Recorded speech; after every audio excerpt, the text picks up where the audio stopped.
পারা নামাজের চেয়েও, রোজার চেয়েও, দান খয়রাতের চেয়েও একটা বড় ইবাদত আছে। এটা কি আমি কি তোমাদের বলবো না?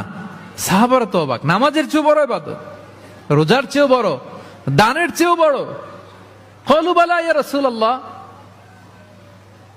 সাহাবারা বললেন অবশ্যই হে নবী, হ্যাঁ আপনি বলেন সেটা কি? বিষ্ণু সাল্লাল্লাহু আলাইহি ওয়াসাল্লাম বললেন ইসলাহু যাতিল বাইন, বিবাদমান দুই গ্রুপকে মাঝখান দিয়ে যে মিলিয়ে দেয়া।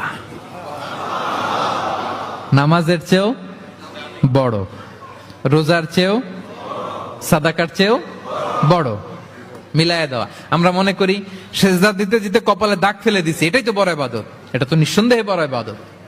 আমরা মনে করি হজ করতে করতে শেষ করে ফেলতেছি, এটাই বড় ইবাদত। জিকির করতে করতে আমরা দিনরাত এক করে ফেলতেছি, এগুলো তো নিঃসন্দেহে ইবাদত। কিন্তু দুই ভাই বিবাদমান দুই গ্রুপের মধ্যে আপনি যদি মিলিয়ে দেন, এগুলো নফল রোজা, নফল দান, নফল সালাতের চেয়ে বেশি সওয়াবের কাজ। পড়েন সুবহানাল্লাহ।